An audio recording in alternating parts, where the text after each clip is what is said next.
no, you're all right. No, thank you. You may have just thought that. We are now late, so please bear that in mind. And before we start, I need to inform you officially that this meeting is being live streamed and recorded. Please make sure that all your electronic devices are in silent mode. For the benefit of the record and of those listening, please say your name before speaking, at least for the first time, and please ensure that you have the microphone close so that your voice is picked up clearly. Please also note that all remote participants are muted at the outset of the meeting and are only able to speak at the invitation of the chair. Please raise your virtual hand if there is anybody listening in, if you wish to speak, and then only unmute when invited to do so. As chair, I may have to ask that you are muted if you do not participate in this way. Finally, please note that I will be taking the Q1 report and the Period 4 report together. We'll now turn to the agenda itself. First item, apologies. Not received any, to my knowledge. No? Good. Second item is disclosable pecuniary interests. I'll read it out in a moment. I've just lost it. Apologies for that. Members are reminded that they must declare their disclosable pecuniary interests and other registrable or non-registrable interests in any matter being considered at the meeting are set out in Appendix B of the Members' Code of Conduct and consider if they should leave the room prior to the item being considered. Further advice can be sought from the monitoring officer in advance of the meeting. Item 3 is the minutes of the previous meeting. Are you content that I sign those as a correct record? Thank you.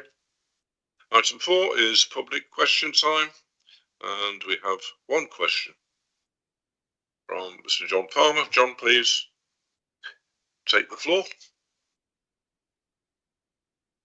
Thank you very much, Chair.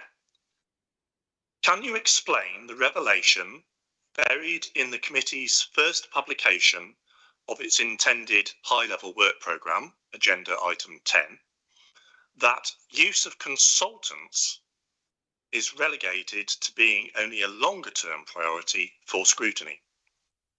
Leader Heather Kidd prioritised, and I quote, stopping using expensive consultants, close quote, in the new leader's Mission for Change Shropshire newsroom story of 22nd of May.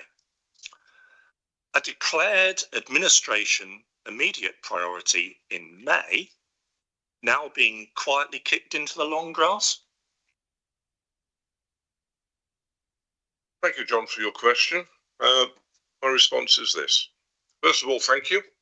In considering this matter, it is first necessary to be clear about the function of scrutiny and of the difference between scrutiny and cabinet.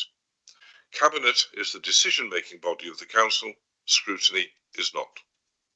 In response to the specific point, it would be cabinet that holds the responsibility regarding renewing or cancelling a consultancy, and they do not need the consent of or an opinion from this committee.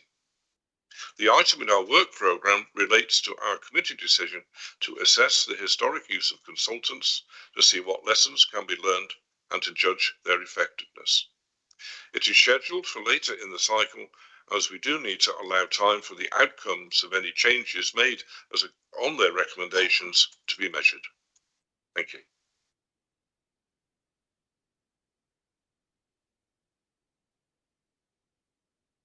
Item 4 is public question time, and none have been received. Sorry, that was member questions. None have been received. So that takes us to item 6, the Financial Monitoring Report Q1, and to the Financial Monitoring Period 4, which I said earlier we will be taking together. What I will do is I will ask the Section 151 officer, James Walton, sitting next to me here, to introduce the reports. I'll then, thank you, morning Roger, I'll invite Roger Evans, who is the Cabinet Member for Finance and Resources, and then we will open it up for questions. But when we do so, I would be very grateful if members could concentrate on the future rather than on the past, because when we get down to item 10 of the work programme, there is something else that I wish to talk to you about, which is relevant to this. That said, if you want to ask a question about the past, please feel to do so. I'm not trying to gag anybody. I'm just thinking about the more effective use of time. And at the moment, the most effective thing is Cabinet on Wednesday. And therefore, you may have some comments you wish to make to Cabinet for them to consider on Wednesday. So it's more appropriate to concentrate on that this morning. And then later on, you'll hear about other suggestions to do with looking at what's gone on in the past. Anyway, I'll leave it at that. I'll turn to James to present the reports. Thank you. Thank you, Chair. So if we're taking the two papers together, what I will do is I'll briefly talk through both of them and just explain the reason why both of these papers are here and what they are showing and why it's important that both papers are considered. And then I'll leave it open to questions as the Chair said. So the first paper, just to quickly run through, is the Q1 Financial Monitoring Report. So this is the position projected as at the end of June. So information through the financial year from April, May and June is considered and is projected forward to give an indication of where we believe the organisation's financial position will be by the end of the financial year. Now, the quarterly reports are different to the period reports. The period reports that come through every month give an overview, whereas the quarterly reports show more detail. So although the period 4 report will provide a more updated position, nevertheless, the Q1 gives you a much more detailed analysis of the individual areas, more information around delivery of savings, around where unders and overspends are, and detail around those sorts of areas. In the report within the executive summary, there is a table, first table there, that talks about a favourable, central and adverse scenario. And I'll talk about those more in period 4, because that gives an updated position on that rather than in here. But it's just to point out at this stage that the central scenario is the one that is the basis of the detailed analysis that's been undertaken, and that showed a potential overspend of £33.544 million. There is then a more favourable view taken to that. So if things went the way that we would like, what would that mean? And the adverse scenario is saying, and what would happen if things went in a different direction? You will see, unlike in previous years, the adverse scenario is significantly worse than the central or the favourable, and that is because the adverse scenario takes into account a broad assumption that the North West Relief Road scheme would be cancelled and the entire cost of that scheme would become chargeable to revenue. And we don't believe that that would be the case, but it's planned for within that adverse scenario so that we've got complete visibility on that. I'll come back to the recommendations in a second because there are a couple in here that are different to the ones in period 4, and so that is it's useful just to draw that out. The table shown in section 8.4 then shows, as at Q1, the various variations that are shown across each of the functional areas of the council. Now, at period 1 and period 2, this table talked about the former directorates, the People Directorate, the Place Directorate, Health and Wellbeing and Resources. That was because the accounting system was set up to enable the accounts to be closed down, which had to be done on the previous setup and arrangement. From Q1, which is effectively period 3, onwards, that will then be shown across the new functional areas. So the new leadership board, the new structure that's in place for the senior leadership of the authority is now shown within that table. So, for example, you have care and wellbeing, which is basically adult social care, enabling, which is basically support services, including property, but doesn't include legal and governance, which is shown separately. So that shows where those variances are. You will see in there the corporate line, which has got a minus figure in terms of the budget. That's because it's basically the area where savings are collated and large government grants are shown. And then the outturn position is showing that that income figure, that minus figure, that figure in brackets, isn't as big as the budget, and therefore that delivers an overspend. That overspend is broadly in corporate due to corporate savings that have not been delivered as yet, and most of those savings have been brought forward from the previous financial year as corporate savings that have not been achieved. So it's just to clarify that table. Table 4 then shows a breakdown of the savings that need to be delivered this financial year. So the overall savings target is 59.876 million. The majority of that, just over 41 million pounds of that, is those brought forward savings from the previous years. Of that 59.8, so 60 million pounds savings target, we're on track to deliver around about 34 million pounds, which is 57%. That's a lower percentage than we have seen in some previous years, but in terms of the figure, 34 million pounds delivery is a huge figure to deliver on top of the 40 million pounds plus that was delivered last year. My final point on this paper, my final point, yes, is around the general fund balance, which is shown in table 5 and the chart at the bottom of section 11.3. The general fund balance as at the quarter 1 30th of June projection was that we would have £736,000 left in the general fund balance from a starting balance of 34 million, and that's simply the 33 million pound overspend played against the 34 million pound that's in general fund balance. That is a small balance of 736. The table then at 11.3 shows the in the blue bars the opening balance of general fund balance over the years since 2018-19, and the orange bars show the position as at the end of that financial year. And you'll see that this was broadly fairly solid over the first 3 to 4 financial years, and then in the more recent years, more money has been put into reserves at the same time as savings have had to be delivered, and therefore none of those savings has meant that those reserves haven't been built up, but actually have moved away. There's references to capital as well within the report, and some further information about dedicated scores grants and financial management indicators. I won't go through those in detail now, but just to go back to the recommendations, the reason I wanted to just reference this was because recommendation D talks about the consideration of the reducing general fund balance over the last 4 years, as shown in paragraph 11.3. That doesn't appear in the period 4. So the period 4, to move briefly onto that, that is now an updated position, summary position, as at the end of July. So with the benefit of a further month's information and an overview, the initial projections suggested that that would move the overspend from the 33 million we talked about in the last quarter report to 36.743. Now, when this report is produced, there is a lot of information that flows through the ledger, through the system, that then we have to keep the integrity of that information within the system.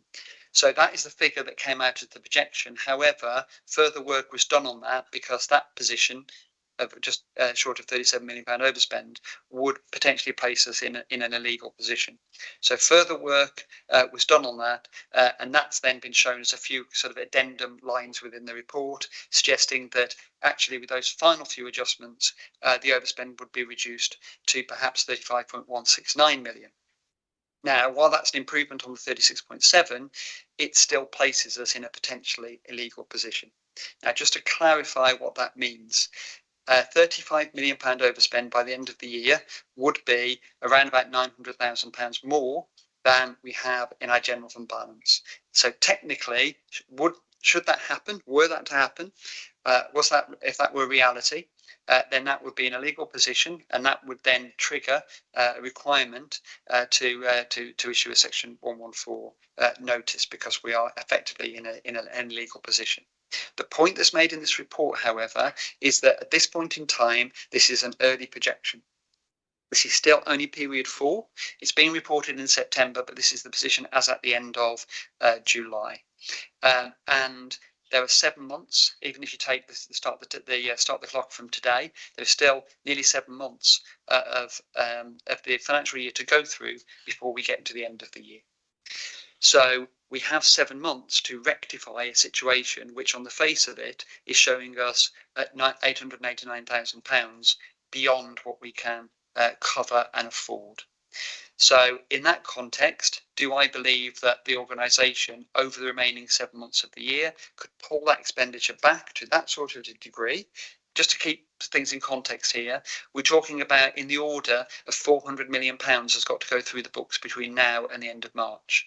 My question is, can the organisation of that £400,000 pull back expenditure by about £1 million over that period? And if that is possible, then that takes us out of a legal position, and that would prevent us from having to issue a Section 114. So the message in this report is quite clear. We've been kind of moving along in period 1, period 2 and period 3, just underneath that level. We've been just underneath the level of unaffordability in a sense. Our overspend has been just about contained within the level of general fund balance. Now it's tipped over. That is a significant and concerning event. And on the back of that, the recommendation in the report is that Cabinet declare a financial emergency, because as an organisation, we absolutely need to all align and get behind that position and make the changes that we need in the short term. And I am talking about some short-term decision making here to bring that expenditure down and bring us into a point where we move back into a legal position. Now, that is not that cannot be a foregone conclusion. That's going to take a lot of work, because staff are already working incredibly hard to try and ensure that we are managing our expenditure as it is. What this does is it gives clarification to the organisation about whether that is enough. And what I'm saying in this is that unfortunately that's not quite enough. Therefore, we need this very clear message to make sure that everybody understands where we are and where we're going on an organisational level, not just looking at their individual service areas, so that we can have this action and make these changes that are necessary. So the rest of the report basically talks that through. I just mentioned table 2, which is the scenario analysis around the favourable and adverse scenarios for period 4. What they show is a breakdown over 7 different areas, and these are 7 areas that we've used consistently, which talk about whether we're delivering savings, where there are pressures within adults and children's social care, where there are other variations or other short-term benefits, where we sit as an organisation in relation to capital receipts. Are there any external factors that are impacting on us? And the big 2 that we were coming into this year considering were Ofsted and CQC. So are there any other external factors in relation to that? Are there any project risks? The big project risk I've already referred to is the North West Relief Road. That's not crystallised as yet, because a decision has not yet been taken by council. Nevertheless, we're flagging that. And the final one is around the cash position. Those 7 items together are what we analyse on a risk basis every single period to ensure that we have a view of what that favourable, adverse and central projection is. Table 1, then shown in section 8.2, then again just gives an update in that position around the individual functional areas, and also talks about the anticipated operations board figure of £2.515 million saving. So I just wanted to just talk for a couple of minutes around that. So on the back of the corporate peer challenge that was undertaken in mid-July, there are a number of recommendations that were made as part of that, and that report is due to be published for council in the middle of next week. When that report is published, it will talk about a number of recommendations which are set out in draft, in summary, in the table in section 8.5. And each of those recommendations have been taken on board, and we're planning to get ahead of a lot of that, those recommendations as far as we possibly can. One of those was to consider the setting up of an independently chaired improvement board, and an idea of what that would look like is set out in section 8.8 and the little schematic that's shown in there. So an improvement board would look at not only the short-term position, but also the longer-term position and the sustainability of the organisation. So it's about getting both of those plans organised. In terms of the short-term survival, under that improvement board will sit a series of operation boards, and because we are in the process of getting that implementation board, that improvement board set up, we've actually put those operations boards in place already. So those three boards are looking at three things broadly. One is looking at all expenditure that's being incurred by the council that's going through the council's financial system. So this enables us to look at all requisitions that have been raised and enable us to challenge those requisitions as to, are they appropriate expenditure? Are they essential expenditure? Even if they appear to be essential expenditure, is there further challenge that can be put back to say, but is there a way of doing this perhaps less more cheaply or more efficiently? As well as the spend control board, there is also a workforce review board. This workforce review board is reviewing all appointments or agency staff or recruitment across the authority to ensure again that it's essential and is required immediately. The third element is a technical board, and the technical board has a wider remit, but fundamentally is looking at things like income generation and at grant income. So is all of these elements being used to the best opportunity for the council to ensure that our financial position is safeguarded as far as possible. So those three are actually all in place now and are operating. It's only been a few meetings, so it's early days yet, but our initial assessment is that we believe that could deliver something in the order of £2.5 million before the end of this financial year.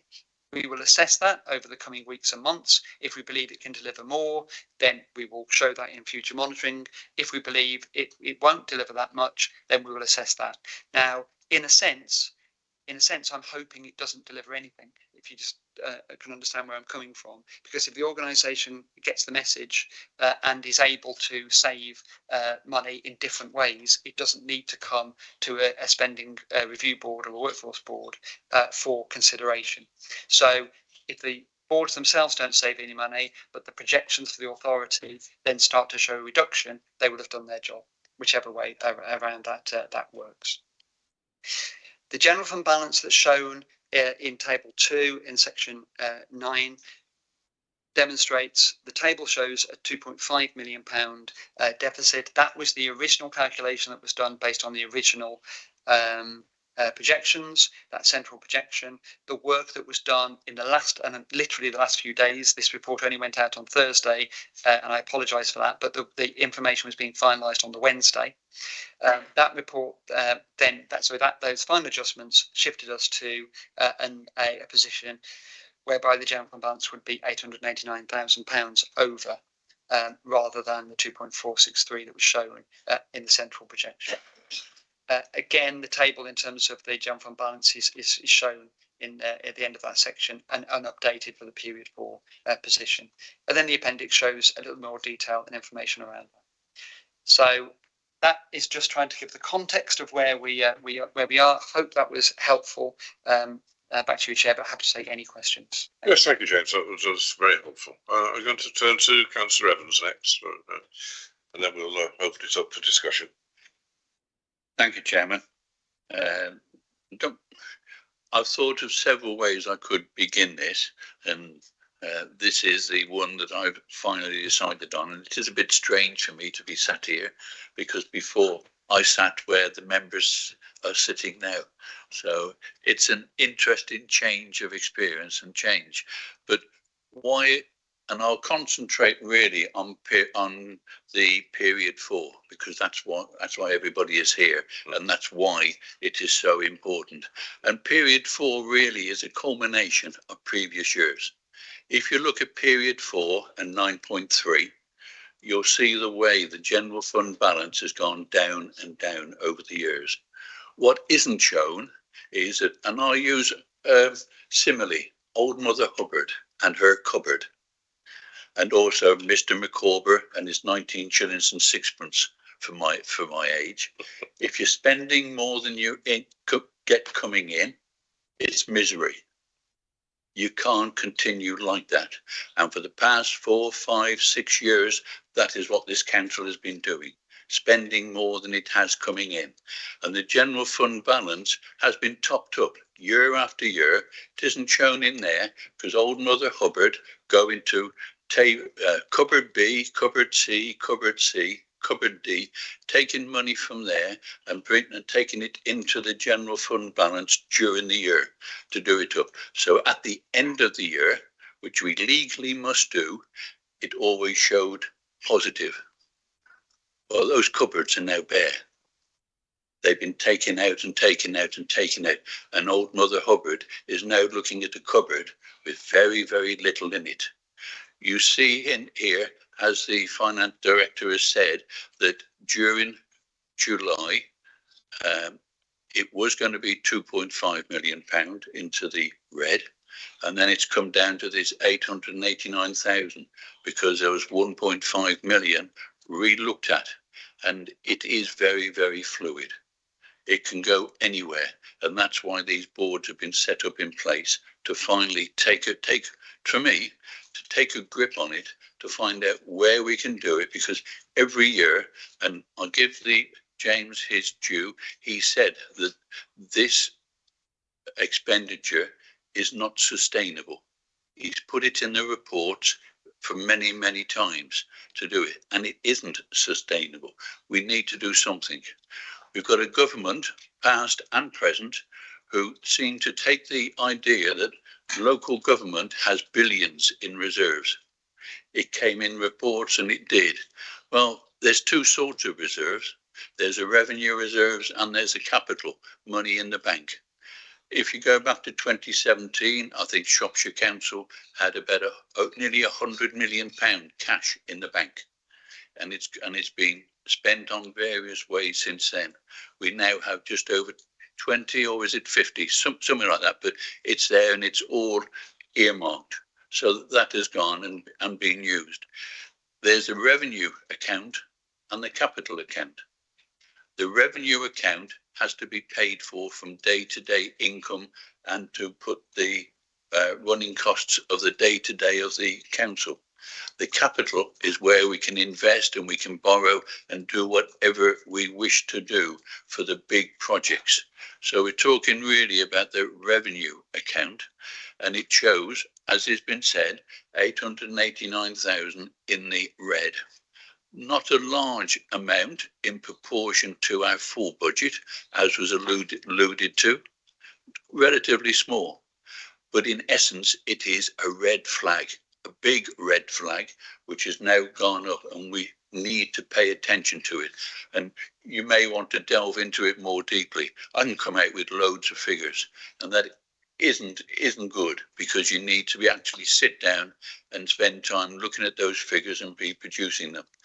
But if you look at period 2, which I'm not sure if you looked at it all, and we're on period 4 now, but in period 2, on the last page of that, it shows, and it was alluded to before, it shows the overspend that was carried forward into this year, because it had not been looked after and reduced in previous years, of over £41 million.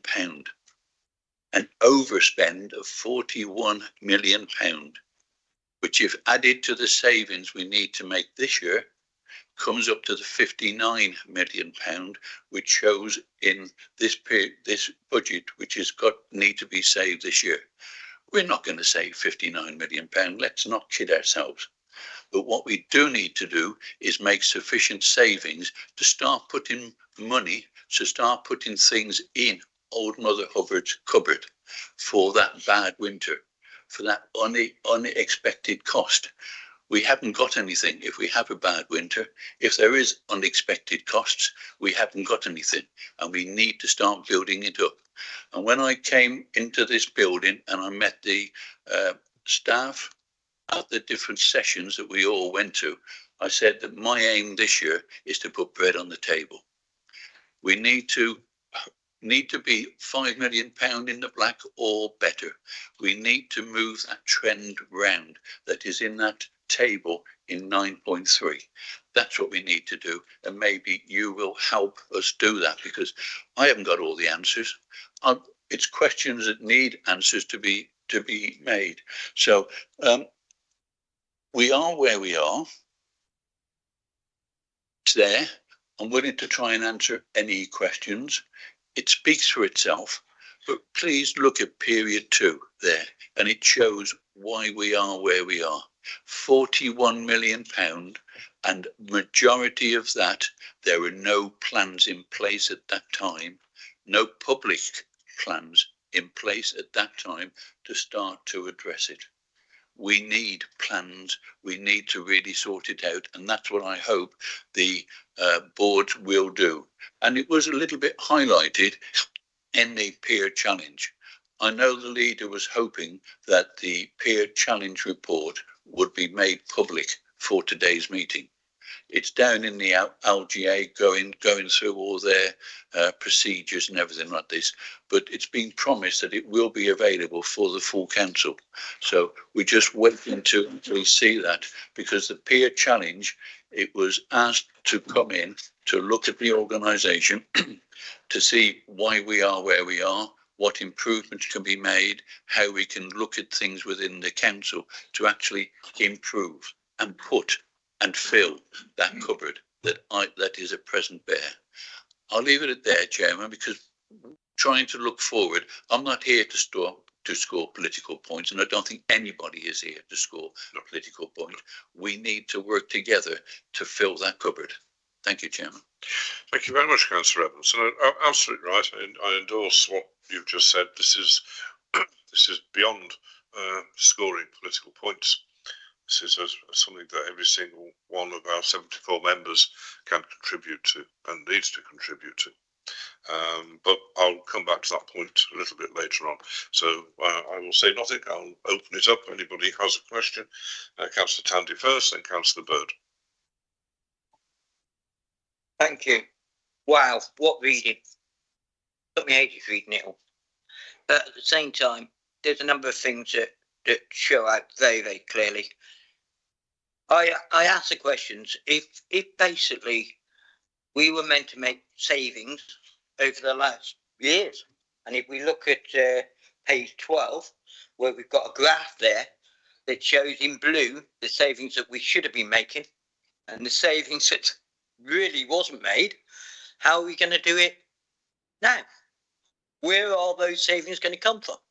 Today I got here at 7:30 and I went across the road to the shopping centre, and I looked and there was 9 empty shops in there.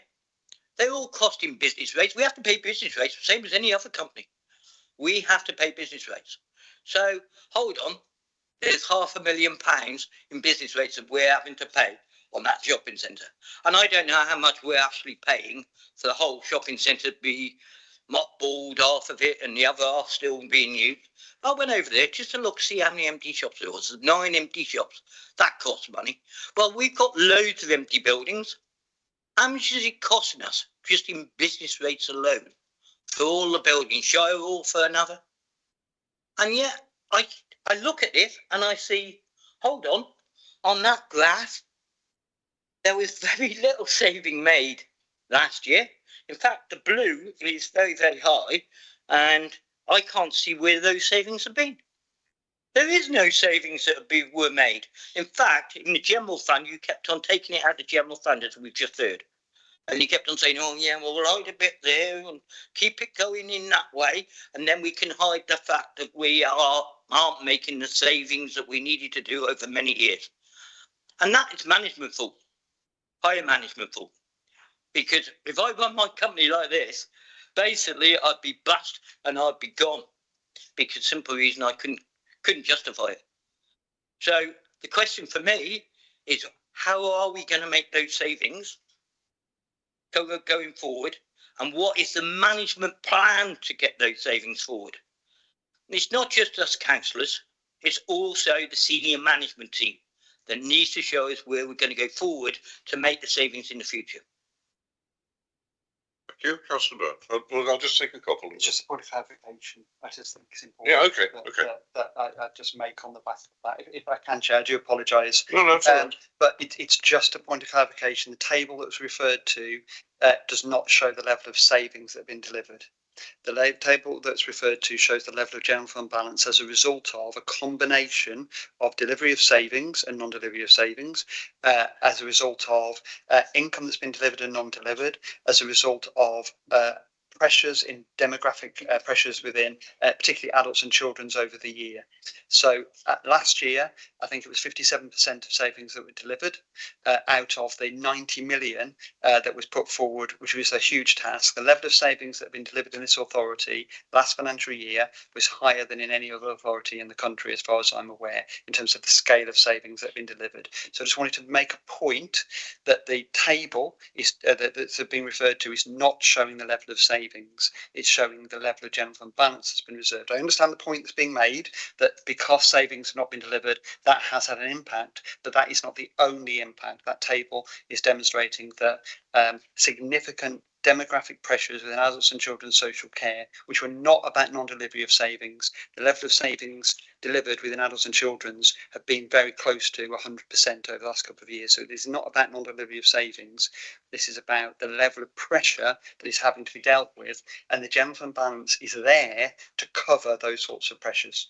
So if there is a pressure in adults and children's over a financial year that cannot be accommodated within the budget, you would expect that to be drawn from the general fund balance. And I just don't want that inference to be misconstrued. That's all. Sorry, Mr. Chairman. I just want to come back on that. So what happened to the £41 million saving that needed to be made and hasn't been paid? What happened to that? Yeah. Okay. Thank you, Chair. As the Q1 report refers to, £41.3 million has been carried forward. Now, the 41.3 million is around the non-delivery of savings within the financial year. So there are some savings that were being delivered that the full year effect will help to impact on that. There were other savings that were due to be delivered on the back of a reconfiguration of the organisation. That reconfiguration of the organisation started in March 2025. So that's when the new leadership team was brought in, which enabled the authority to be reconfigured. We expected that to be taking more than 12 months. The reality is it's probably going to take more than 2 years to get that through from the starting point. So there is a plan to deliver this long-term sustainability of the organisation. Is it something that we can just deliver straight away? No. Have we been transparent about the level and scale of saving that needs to be delivered? Absolutely, which is why you're seeing the value that's being brought forward, and you're able to consider that and challenge that, and I'm quite happy to take any challenge in respect of that. Personally, would I like to see the whole of that saving delivered in year one and there be no carry forward? Of course I would. If that meant that the organisation then fell over and couldn't deliver services, that would be a significant problem. So it's trying to find the balance between those two things. So yes, we can talk about 41.3 million being a huge non-delivery of savings. I would argue that that is also the reason those savings even exist is because the level of underfunding this authority has had over the last 10 years. It relates to the level of council tax and decisions that were taken over a decade ago now. All of those factors all feed into why we're in the position that we are. So I'd just like to give assurance to the committee. We do have a plan in place. We do understand the scale of what we're doing. I don't want to decry the millions of pounds that have been taken out of this organisation and the sacrifices that staff have made to get us into that position. But I will hold my hands up. We're absolutely not there in terms of delivering all of the savings, because we do have services to deliver, and we need to be making sure those services are safe and we're looking after vulnerable people. And if that happens, that does mean that we will then have non-delivery of savings in the year that was originally anticipated. They may take more years to deliver than that. Okay, thank you. Councillor Bird. Thank you very much for that. You talked at the beginning of the meeting about the term looking forward. That's quite right. And yes, we do know the reality of the demographic pressures. And yes, I agree. Working together to provide those vital services is important. There are many vulnerable people at risk.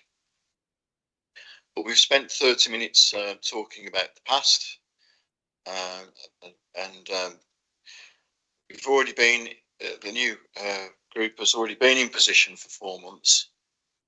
And yeah, that's not a particularly long period of time, but when you consider that it's another 7 months only to deal with this situation, 4 months is actually quite a significant proportion of that. So far, there's no articulation of how the council will plan to make savings, other than refer their responsibilities to committees to hopefully come up with some answers. And simply stating and restated known issues that were discussed very clearly at the last scrutiny meeting and dissected. One tax and so on and so forth, but there's absolutely no point in doing that other than to say that my constituents feel that they're paying quite a lot already, actually, and that should have been budgeted for. One thing I wanted to ask about was the mention of the cancellation of the North West Relief Road in the adverse situation. What is the policy? Is the policy the council to cancel the North West Relief Road, to continue with the North West Relief Road?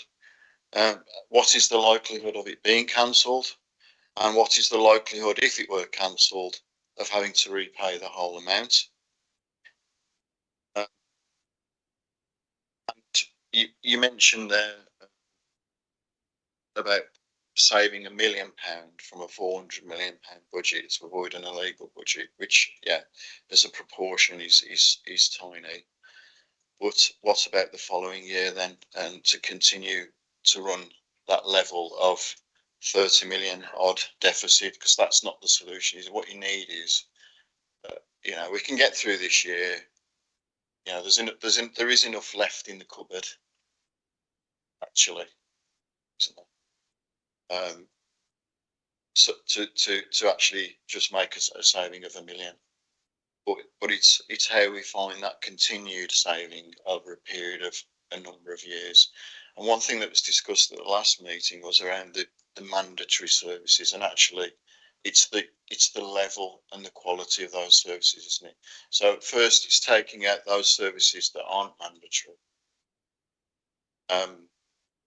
And yes, the council has made considerable savings in the senior team as well, throughout the whole organisation, and it's to be commended for that, because that is tough for individuals and for the organisation.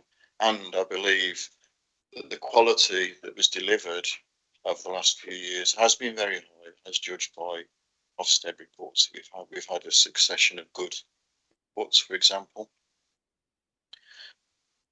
But it's how, as you said, it's balancing the quality of those services going forward with having to possibly degrade, you know, the budgets of those departments where we're seeing the biggest overspend.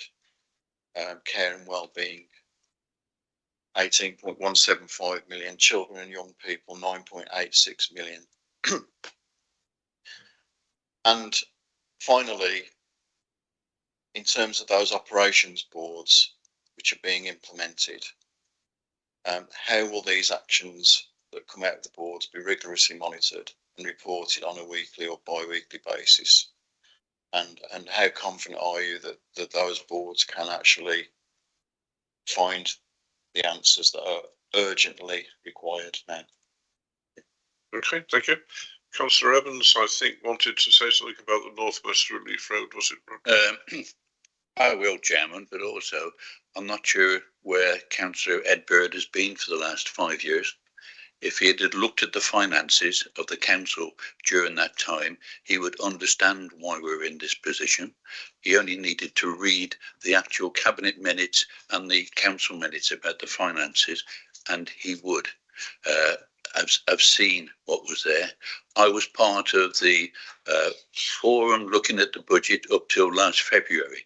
but I walked away from it because we, as an opposition at that time, were not allowed to see the detail of what reductions were going to be made. All we saw were one lines. And now to say that this administration, who was taken over and trying to put into operation the budget that was put forward by the previous administration in February, is a little bit, I don't know, there are phrases one could use. And I did make a comment to the media when asked about what I thought of the budget that was put forward in February, but we are trying to make it work. We will make it work. We need to make it work. The residents of Shropshire need to make it work, because we will be putting stuff back in that cupboard where it's been taken out and taken out and taken out during previous years. Northwest Relief Road, it is not cancelled. It is paused. If it was cancelled, the government would have commissioners in here.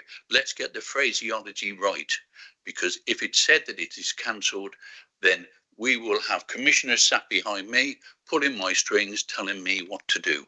It is paused, and discussions are going on with the government, because we, councillors, were only told in February what the revised cost of the Northwest Relief Road is, although many in this council knew what it was the end of last year.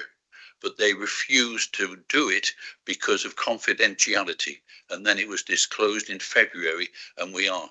If Councillor Bird knows where we can borrow £160 million and not have to pay it back at £7 or £8 million a year, then please let us know, because I would like to do it. I would like to build the Northwest Relief Road, but the conditions this council has been left in, it is not possible.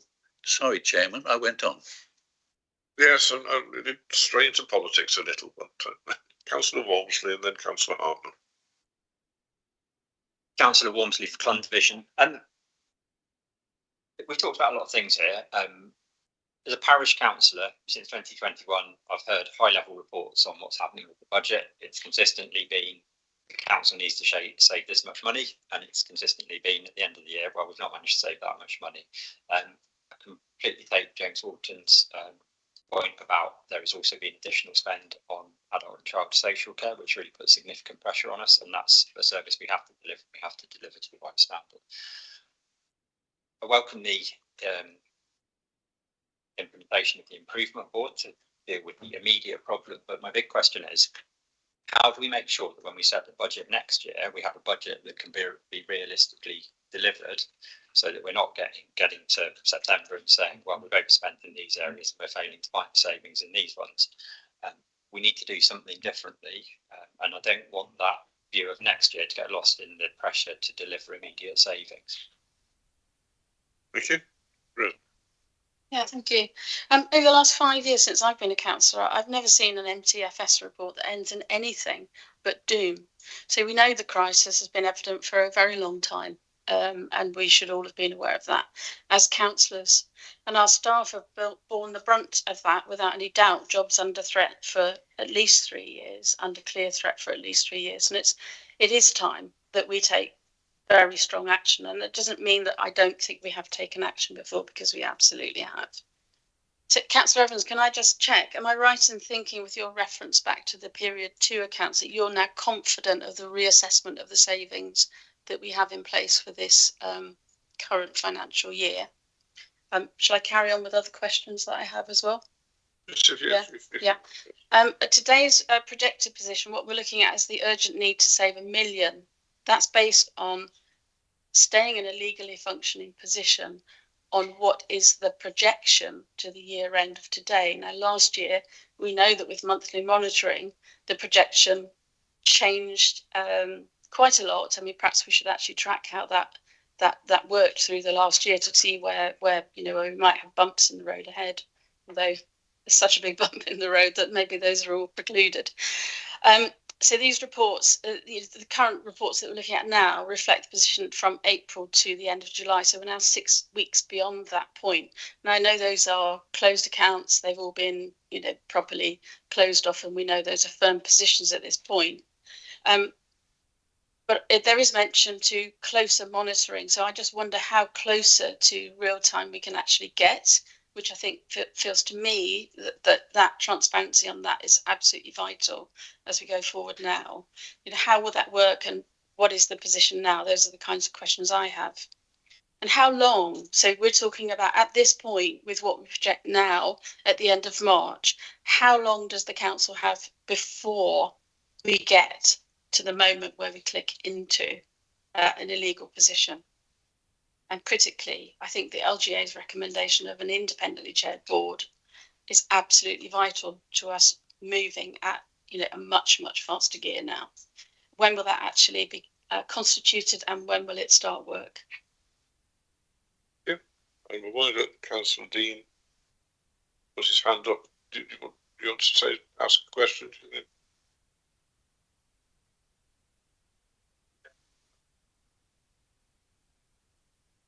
Group isn't represented on this board, but I try and attend, and we obviously want to contribute to helping the situation.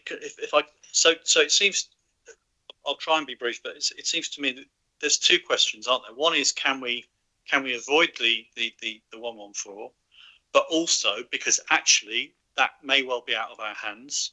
We know that one crisis family could tip us over. One major weather event could tip us over. So that's largely in the lap of the gods, frankly. So the supplementary thing we need to think about is, if we do go into a 114, are we doing that in such a way that we can still retain some control over our futures? And in reality, that means we need to prove to government that we know what we're doing, that we have a plan. So that seems to, I think we need to be honest with ourselves. The 114 may or may not happen. The point is to have a plan that can convince the government that we should still, as a county, stay in control of our futures. The history shows over recent years, and I think it's really interesting that you brought attention to that particular graph. The history shows that we've had an increasing inability to manage our budget. We've had a situation where we've put more and more into reserves, and then the situation's got worse. Not partly because we haven't delivered the savings, but partly because the pressures have been, it turns out, unmeasurable and have been increasing. How can we deal with that? It seems that the way we're trying to deal with that is to follow the advice of the LGA to put in some new structures to help us do better at managing that. Hopefully that'll work. That sounds great. Are there areas for savings? And you said earlier, every councillor needs to help. Well, it's really hard for us to help if the discussion remains at the level of abstraction. So we need to start thinking about, okay, where are the areas where there's actually savings? Do we need to move, and can we get away with moving in an emergency situation to 3 weekly bin collections? How much would that save? Are there particular services that we need to put on ice for several months? Would that really save money? Do we need to close doors of libraries for a temporary? I'm not suggesting this is a good idea, by the way. But we need to be talking about concrete proposals. Can we, and just to refer back to the capital budget, because Councillor Evans sort of talked about that's about doing the nice stuff. It's not just that, is it? It's also about investing in making us a more sustainable council. We should, by now, have invested more in county residential care for children. That's pretty clear, given the pressures we have for the fact that we're having to put children outside. Is there a way of bringing that forward more quickly? It might not get us through this year, but it will help to convince the government that we are in control of our own destiny and that we have a plan. So I think those are the concrete things we need to think about in terms of savings. And then in terms of income, there's a real problem, isn't there? Because it sounds like we're going to have increasing problems on the income side with the health service, which is also under huge pressures, trying to stop paying for things that currently they are sort of paying for to help us out. That's a real problem. Can councillors get involved in that debate? Can we pressurise the ICB? Can we use our MPs to make that point more strongly? Perhaps we can. We're talking about shifting services over to the parishes and towns. That's that may well deliver some savings and convince the government again, and the county, the people in the county, that there's a long-term plan, and I think that's sustainable. And I think it's just worth pointing out that the history in Shropshire is such that the level of precept for towns and parishes is incredibly unequal. And speaking as a Shrewsbury councillor, I'm well aware that in Shrewsbury, where we have a very chunky town council actually taking on quite a lot of services, people pay a lower precept than in many of the smaller parishes, and that. Actually, it is unfair. There is a question mark there that we need to think about. Is there a way of equalising that? the tax base we do have to talk about. You know, you sort of skipped over that, but I looked at the figures. If you look at all the large unitaries around this country, which have the same pressures as us, we have the lower tax base because we've had freezes. So there's probably about 12 million that we could be making if we were allowed to increase our council tax up to the average of the large unitaries, which have the similar pressures. Now, that's a blow to people. I absolutely accept that, but also it's the reality that other places pay more. Now, council tax is an unfair tax, all of that, so it's not something I want to see, but I think we need to start talking about some of these realities, because the difficult at the moment is that what we're hearing is people saying, you know, well, you've got a new board and you're going to scrutinise, but how are you going to scrutinise, and how is that scrutiny going to work, and are we sure that it's going to work? You know, and that doesn't take us anywhere, does it? That just makes people feel hot under the collar and under pressure. We need to start talking about some concrete services, and we also need to talk about some concrete areas where maybe we can realise some more income. Okay, no, I'll pause at that point to see what responses we're getting from James, and Andy, if you want to say anything as well, please do.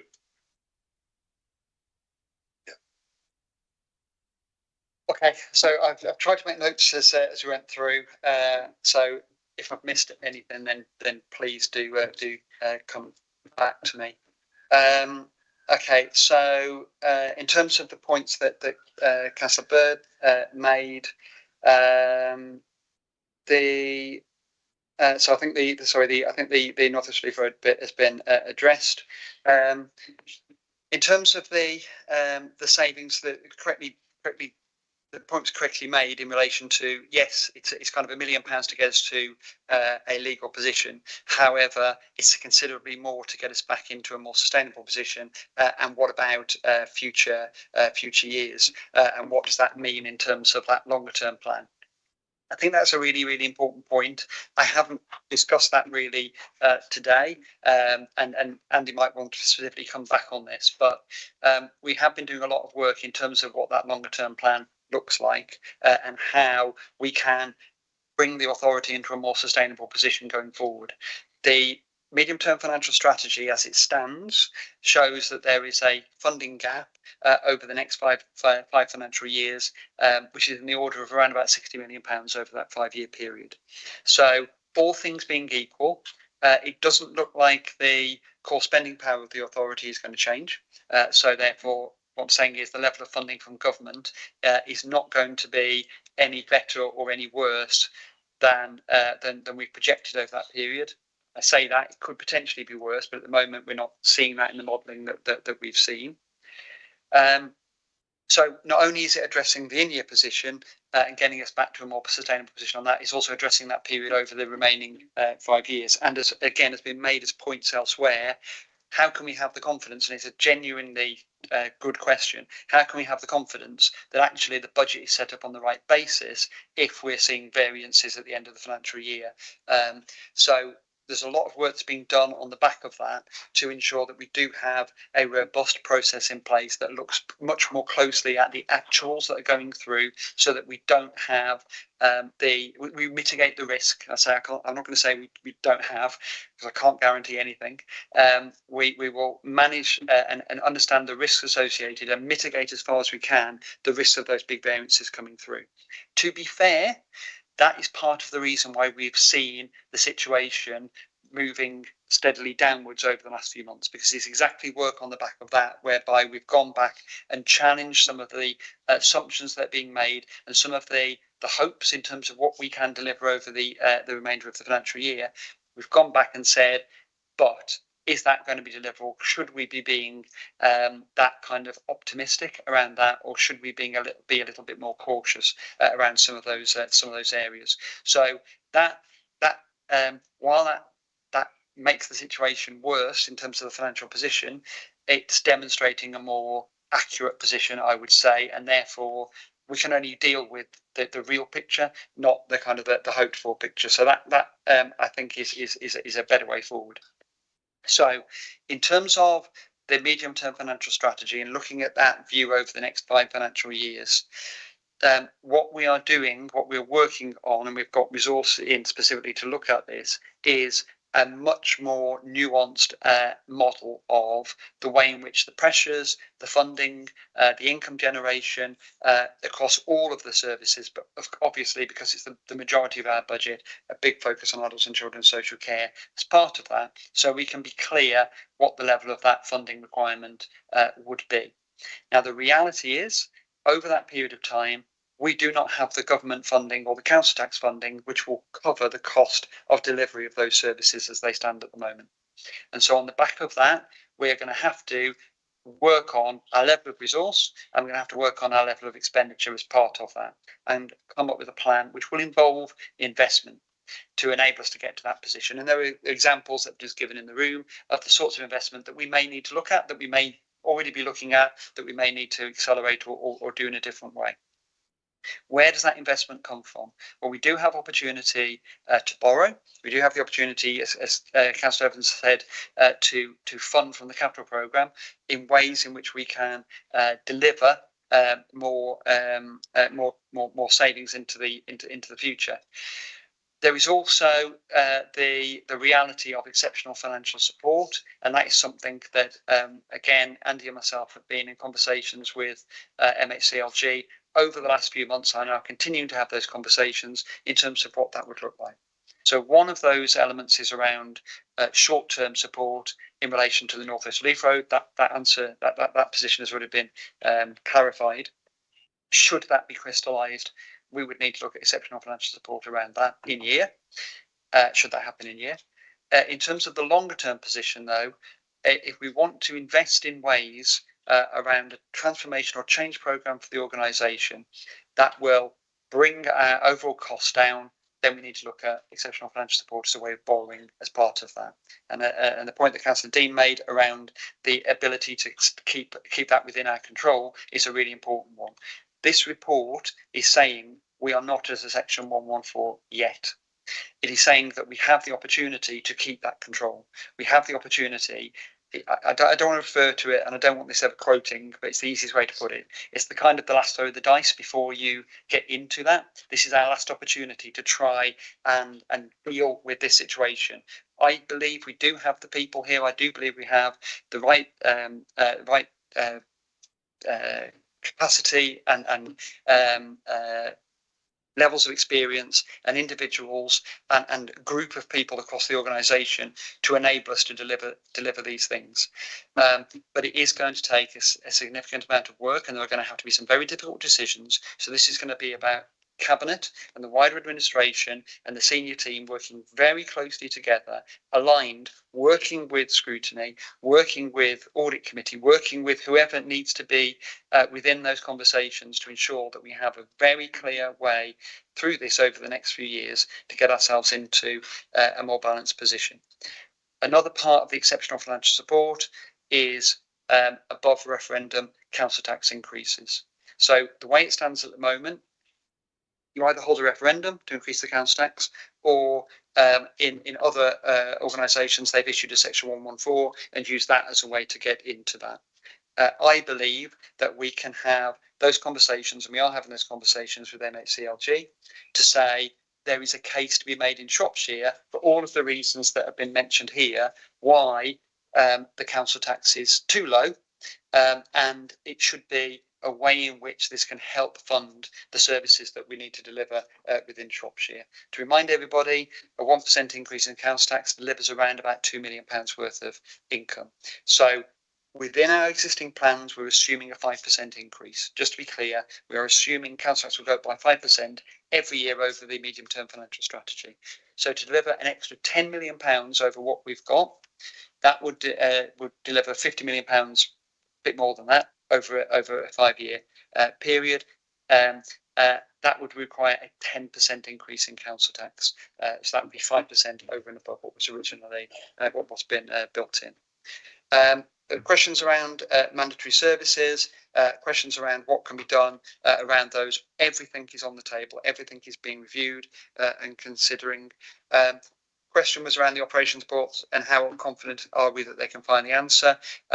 I'm very confident that they will have a positive impact on the authority. it is our only answer. It's plan A, and again, has been said by people in the past, you know, that's plan A. What's plan B? Plan B is make sure that plan A works, because plan B in reality isn't a plan, is it? It's a section 114, and it's all the things that come with that. The question from Councillor Wamsley in terms of how can we make sure, sorry, that the budget has been set next year deliverable. That's the point I was trying to make in terms of we will take that into account. Just a very quick point on that. We do set the budget on the basis of the level of demand that we believe we are seeing and are projecting coming forward. The problem is when you put that demand in and then you look at the level of resources we have available, they don't add up. And so you have to deliver a level of savings. And this is not about saying, right, well, here's a load of savings that we think we can deliver, so, and then not deliver them. This is about, this is a level of money we have to take out of the budget. Now we need to find ways of doing that. And the fact that some of those things have not been delivered immediately and are going to take a longer period of time to deliver is a factor, is a reality within this. And the improvement board should help in terms of ensuring that we have a more robust plan around making sure that that happens. In terms of sorry, Councillor Dartnell asked around real-time reporting and how long before a decision is taken around a section 114. So we have real-time reporting. So we have budget projections and we have savings projections that can be updated in dashboards at any point in time. They're updated twice a day, but it enables people to update things as they can. That actually causes a bit of a problem in reality, because when we're trying to pull the information out for monitoring reports, we put it out on a particular day, the next day it's moved. So that can actually be quite unsettling in terms of going back and checking the detail on something and something's moved. Nevertheless, real-time reporting is a much better way of doing this. However, that describes the kind of the problem in trying to then describe that to the wider organisation and to the public and to members as part of this. So we have to kind of have a cut-off within that, and then we have to review where we are at that cut-off and ask ourselves the question: are we comfortable with what that is saying? Are the analysis within that, are they robust? Are there more things that we can do? Are there things we have to challenge as part of that? So I think we can turn things around within a 4-week period beyond the end of at the end of the period. So end of August is being looked at now, and we're in a position for period 5 to be now looking at what that looks like at the start of September. We report it though through to the relevant cabinet scrutiny meeting, and we basically need to fall within that. What I would say is we have the budget forum meetings in place for all of the opposition members and the administration members that are part of that. Those are due to fall every couple of potentially up to every couple of weeks. We can report through that on a more real-time basis. I'm not going to put a line in the sand and say, if I haven't seen an improvement by this point in time, before I'll consider whether we need to issue a section 114. What I will say is that period 5 is on us now. It's being reported now at the time we're declaring a financial emergency. That's too late. Sorry, Cabinet have yet to make that decision on Wednesday. So it's too late to kind of have that impact on period 5. But I would expect by period 6, which is the quarter 2, to see something shifting. I'm not going to hold fast to that, because the improvement board needs to be in play and needs to look at that. And I certainly don't want to be undermining the improvement board by saying, well, if I don't see something by quarter 2, I'm going to call it 114, for example. So just to be clear, I'm not drawing a line in the sand there, but that's an indication of when I'd expect to see something changing across the authority. And in terms of Councillor Dean, one crisis could tip us over. Absolutely correct. And that's why within the report, we don't just talk about bringing back $1 million. $1 million brings us back to a legal position if nothing changes, and it's nothing going to change over the remaining 7 months. Well, of course, that can't be the case. Things will change. But the quantum of what we're talking about here is absolutely that. A couple of children can come into care. We can have changes in terms of winter pressures over social care, but also winter pressures in terms of flooding events, etc., that fall below the Bellwyn level before we get government support. All of those things could all come together, which is why you need a general fund balance, which is why we can't be in a position where we have a negative position. So on that basis, the report talks about an aim to get between, I think I say in there, £7.5 and £15 million. That's the level that we need to claw back. That's the level we need to get back to a safe position. Councillor Evans has said himself, I want to see something around £5 million in the general fund balance. That would bring us, that's £6 million from where we are now. That's the level that we need to be getting to. Now, the reality is, if we can get ourselves to that, but the pressures come in, we won't actually see ourselves back at 5 million, but we'd have the resilience because we built it up and used it in the year, if that makes sense. I think that's covered off all of the points. If I've missed anything, then do come back to me, I'm sure. Yeah. Okay. Councillor Bird and I'll get to you. I'll be quick because I've spoken once already, so thank you, Chair. Yeah, just ignoring some of the party political stuff, because I don't really want to go into that at all, but just to say, very aware of budget constraints. It's been the same as mentioned, demographic issues, the rural road network, etc. It's unlikely that central government, or I'd say it's virtually impossible that central government could find any extra money. They've got their own catastrophic issues to deal with. So I would guess that we're more likely to see cuts than anything else. I'm pleased to hear that the policy is that we'll be supporting the building of the Northwest Relief Road. I'm still unsure though what the likelihood is of having to repay the money though. But there's been any indication there, because that is a major factor. And just to say that inflation is currently 3.8%, and suggest, I think everyone would agree, hopefully, that we need a maximum allowable increase of 5% in council tax, and I think that's very reasonable. But I think to seek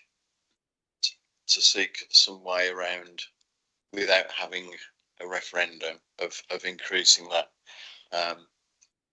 would not go down well with the electorate at all, and it's something I would personally not support at all. I think Councillor Dean is absolutely right. What we need is actual, realistic suggestions as to how money can be saved from all budgets, not just some of them. And it's the ones that are the most substantial ones, actually, that are probably the most difficult to make cuts from, but they need to be. And I think we do all need to work together to achieve that. But yeah, that's it. Thank you. Thank you.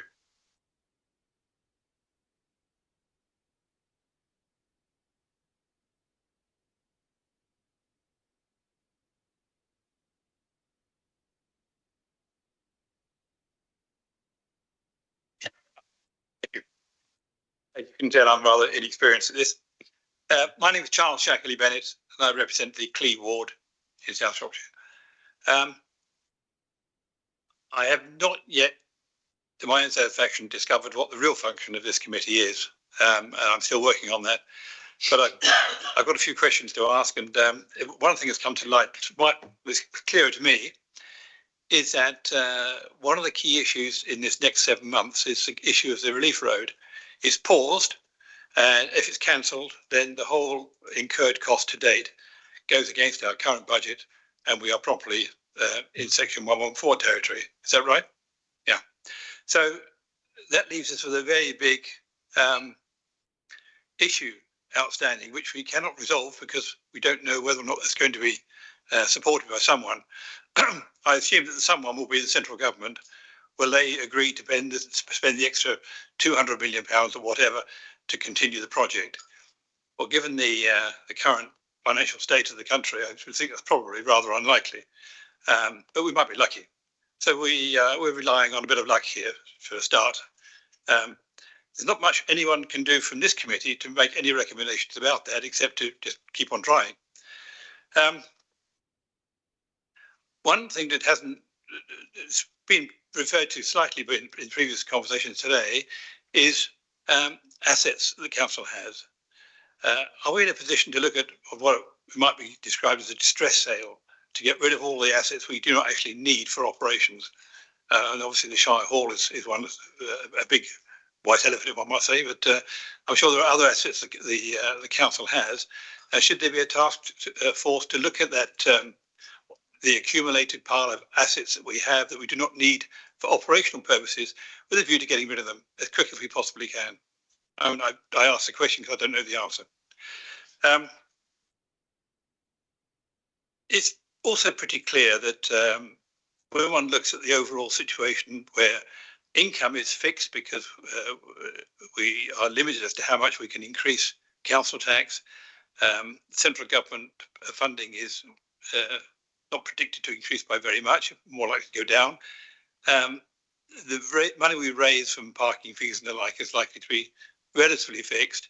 So our income stream in the future is not really within our control. There's not an awful lot we can do to increase that income stream. And at the same time, we have statutory obligations which we have to meet, and those are all subject to inflationary costs. It's quite clearly we're between a rock and a hard place, and as many other councils are in the country. Some have already gone bust. It seems very likely to me the chances are that we will go bust as well. If not this year, then within the next 2 or 3 years. I can't see how any amount of stringent savings along the lines that have been mentioned are going to make much difference to that. So what do? Well, we ought to be thinking about what's the best strategy for this council in terms of exercising that 114 option. We can precipitate that at any time. Is there an advantage to actually having a 114 situation for the council, for the county, not for the councillor, but for the county? If we end up in a 114 situation, then the commissioners come in from Whitehall and they more or less tell us, excuse me, more or less tell us what to do. But they do have all the resources of central government to continue the council's affairs into the future. And that could be a better option. In theory, of course, they could say, well, stop all non-essential expenditures, close down the libraries, close any museums you've got, if you've got any left, close down the parks and so on. They could say that. I think it's unlikely. They haven't done that in the other councils where there have been Section 114 notices issued. So we ought to look coldly at the fact, well, maybe this is an option we should be looking at. I just raise it as a suggestion. I'm not recommending it particularly, but it could be that for the people of Shropshire, this might be a better solution than trying to struggle to keep the existing system going. I just offer that as a suggestion. Another point I'd like to raise, again, these are all just things we could think about in terms of making recommendations. Obviously, we have no authority here to dictate to any department in the council what it should do. Excuse me. But I am concerned about whether we ever look at the level of service we provide. And I'm sure somebody must do out there, but there's two things that come to mind. One is, I was chatting to somebody recently who said, asked the question actually, why should I save my money, buy a house and build up assets so that when I get old, I can go into a decent level of old age care? When, if I don't do any of that, if I spend all my money on cruises and the rest of it, I can get the same level of care from the council. Now, I don't know if that's true or not, but if it is true, then there's definitely a problem here in terms of incentivising people to look after themselves. Is it fair that a person who makes no provision at all, or so makes no savings for their old age, gets exactly the same quality of care as somebody who does? It's an issue to be raised. If we look at the standard of care we give to elderly and sick people in this country, in this county, is it more than we perhaps should be doing? Is the level of care so high as to be disincentivising for everybody else in the community? And is it fair? I've been told that many of the units for disabled people, or I say disabled, but elderly people who can't look after themselves, includes a very nice independent suite with ensuite plumbing and 24/7 care and so on. It does sound to me like the kind of care you get in a very expensive cruise. Perhaps we need a task force to look at the actual level of care we're offering and saying, is this too expensive? Is it too high? I don't know the answer. It's not my area of expertise. I know very few elderly people who are in care, so I'm not in a position to judge. But somebody in the council should be looking at that issue and saying, are we funding too high a level of care? And if we're not doing that, then I think we might be failing in many members of our community who are looking after themselves, are paying their taxes, and are subsidising those that don't. And finally, this issue of SEND, these special needs schooling. It's been publicised that the proportion of children that are going into this level of care is increasing.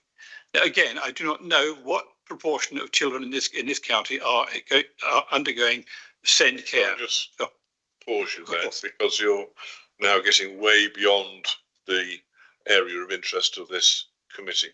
I'm going to, well, Councillor Houghton will deal with some of the points you've made about the care. We have a separate scrutiny committee that deals with that, and it's more appropriate to ask the question. Just to make the position here clear. I'm sorry, but it's not... Just a couple of moments, please, Mr. Chairman. I want to scrutinise the operations of the council. I thought we were here for to scrutinise. We will do. We'll just allow the cabinet member to deal with the points you've raised about the care system. Okay. Please. Bruce. Thank you, Chair. Ruth Houghton, Councillor for Bishop's Castle and the portfolio holder for social care. I just want to make a few comments in response to Councillor Shackley Bennett's comments. Social care, both adults and children, operate within a very prescriptive and strict legal framework, which is set by government. And the points you raise in relation to adult social care and around whether people fund their own care or not is set down in legislation. And there isn't any space or opportunity for the council to move away from that. So I think that's the first point. You know, you may choose to save and then have a choice of where you decide to live in your older age, or you may not be able to save and are then supported by local authorities within the framework of the Care Act and the funding and financial assessment criteria that are set down by government. You also mentioned about individuals and disabled people having, I think you mentioned, ensuite facilities. Well, there are two issues now. Any care home that is new has to have ensuite facilities. That is a requirement of the Care Quality Commission. And many people with a disability, where they have good standard of accommodation and ensuite facilities, is because they need it to be able to manage their own personal care as independently as possible. Thank you. Thank you. Chairman, can I say something just before we leave that? And if one looks at the reports, you will see that the social care area have made savings. They've made millions of pounds worth of savings. However, the numbers coming in for care has increased. That's why the budget is increasing. Thank you. Chair, if I may just come back on that. Thank you, Councillor Evans. We need to think about the demographics of Shropshire. So, over 65, people aged over 65 in Shropshire, there is 26% of the population. That compares to an England and Wales average of around 18%. So, of course, the demand is going to be greater. And, people who do choose to fund their own care, and many do, and because they have to, they need it, and they have the finances to do so, we should be celebrating that people are living longer, but also they sometimes run out of funding and then become the responsibility of the local authority. That is the legislation. There's nothing we can do about that, and we have to respond to those demographics and that legal framework. Okay, thank you. Last comment then. Just a comment from me. So my mother-in-law unfortunately developed dementia at a relatively early age and went through a number of care homes. She moved down from Lancashire to Shropshire so my wife could help support her care. She ended her time in Four Rivers in Ludlow as a privately funded patient, and the standard of care she received there was at least as good and probably better than any of the other private homes. There was one private home that was close, there was one that was far, far worse. What that says to me is the council can do care very well. We were very happy, my wife was very happy to pay for that care, and if we can bring in private residents, there may actually be an opportunity to build on our expertise to bring in revenue through the council and help fund the social care of those where the council's having to pay. Any last words? Andy, do you want to say anything else? Yeah, thank you, Chair. I think just in kind of conclusion, it's been, from my perspective, very heartening to hear the discussion that's happened this morning. Clearly, people have very different opinions on what is an extremely complex issue for this organisation in terms of its funding. It's not just a complex issue for this organisation, it's for the sector as a whole. As you're well aware, the public sector is facing some of the greatest challenges I think it's ever faced, whether that's health, social care, or local councils as a whole. So that will not have escaped your attention at all. In terms of what those solutions might be, that is the key to this. I think I would agree with you that I'm seeing absolutely no indications that there's going to be any greater funding from central government, either in specific areas or generally for us as an organisation, which means that our trajectory will continue with the burdens of increasing in demand, increasing in costs of supply, and therefore those increased in projections that you've seen in these papers. The only thing, taking on your point, which I think is well made, that if the income we can't vary, then the only thing that we can do is vary the supply. And the challenges that people have been put on the table this morning, again, are very welcomed. I think they are the very real and appropriate challenges of, can we stop providing services? What are non-essential? Can we reduce some of these services? But at the same time, I need to assure you that we have a series of statutory responsibilities as an organisation and as individuals within it, in strict legislation. And so it becomes a balance of risk in terms of how do we ensure we are still supplying and supporting services to the most vulnerable in our society. How are we diligently exercising our responsibilities in relation to that, whilst at the same time we have equal responsibilities in terms of our budget control as a public sector organisation. So that is the very real challenge that we face. I don't think there are any responsibilities that you could point to an individual or individuals around mismanagement or leadership. I think your point raised about if this was a business, then we would take action. I would agree with that. I think the complexity is we are not a single business. We have several hundred services and lines of businesses that we control within those very complex environments that I've tried to describe within there. So the question really for me is that balance of risk, and then what as an organisation can we do? The bit that keeps me awake at night is not what have we done, it's what can we do and what haven't we done as an organisation. And I think your point is well made around 114 notices. But again, to be clear on that, what commissioners coming in here do not come in with a separate pot of money. They come in here with a direction. They will stop non-essential spend, and they will essentially allow us to borrow money in order to deliver some of that. That will be a burden on our revenue finances going forward if that were to happen in that way. So for me, it's what can we do in the here and now in terms of what happens before a 114, or how can we avoid that altogether? So I want to make sure that we put every mechanism in place that we can. You've heard that there are a number of boards and spending control boards that we're putting in place. I think that is a very pragmatic and essential immediate solution to this, because without that, we would be culpable of allowing dripping taps perhaps in different parts of the organisation, and that's just not acceptable considering the position we're in. But that again needs to sit in a much broader context. We've had external scrutiny as well as internal scrutiny, support, advice and challenge from different organisations who continue to work with us as an organisation. And that's really important because there are also very significant links with government departments through that external scrutiny and support, which helps us with the conversations that James was alluding to, that we've been having on a regular basis with them around our position. So there's something for the boards about the here and now. I just want to really finalise what I need to say around that's the here and now. It's also important to recognise that the new administration has priorities and has very optimistic plans and appropriate plans for this organisation that I think we can all get behind. Everybody wants to see this organisation's success and thrive and deliver its responsibilities to the residents of Shropshire.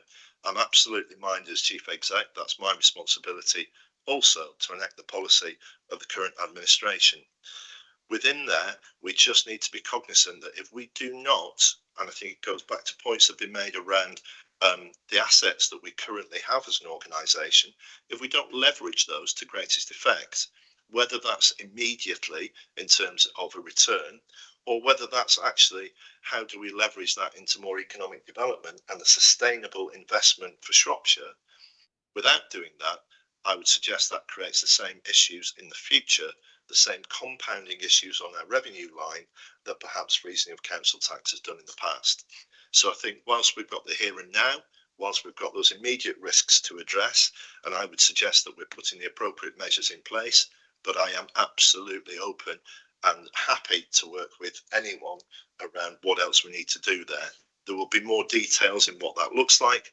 At the same time, I think it's about how do we maintain our life and limb services, how do we control spend, and how do we have a very real eye to that future so that we're creating a successful organisation for the future. Thank you. James, the one remaining point, the fire sale of assets. Okay. Can you just explain why that's not really an option? Okay, so as an organisation, we have looked at the level of assets that we hold across the county, and we have disposed of a significant number of assets.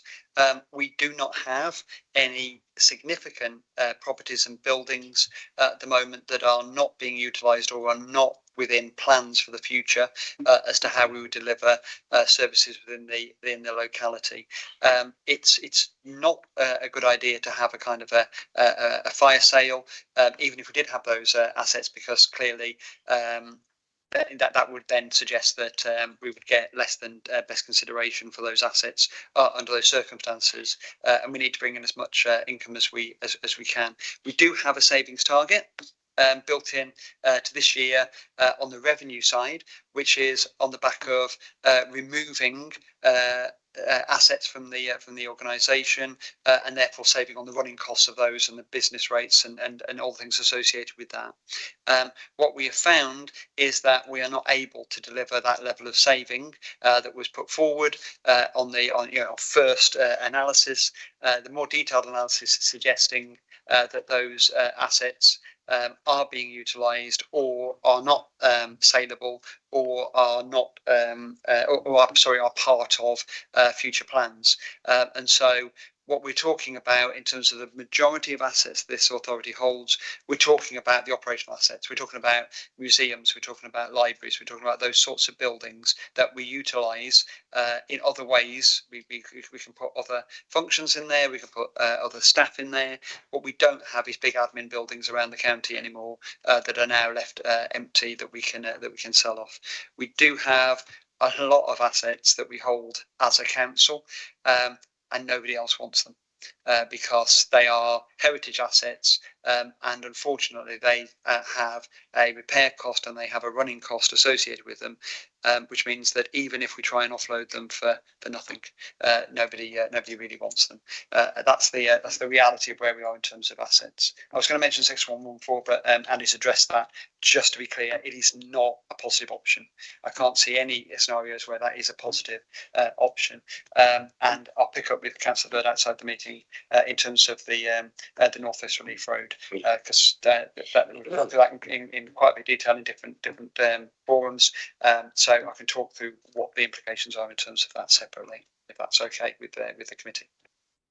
Okay, thank you. I think we need to move on now.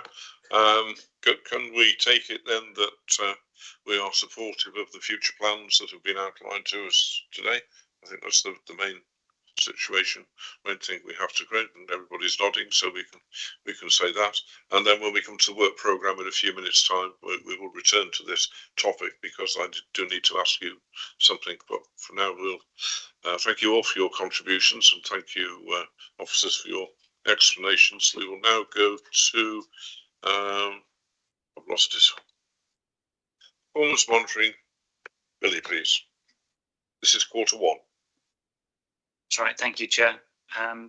Good morning. I'm Billy Webster. I'm the Service Director for Strategy, and I'd like to thank Laura Carless and Jess Edwards in our Business Insights and Intelligence team for keeping us on track with performance monitoring and also drafting this report. The report presents the performance position against the Shropshire Plan strategic objectives in quarter one of this financial year. It uses key performance indicators, or KPIs, as part of performance framework to measure, drive and understand delivery of our objectives. We have an interactive performance dashboard, and hopefully you have seen that as part of the report, because it needs to be read along with the report. This is updated on a quarterly basis, and the report describes a position in time understanding of our performance, which is then continually monitored and updated.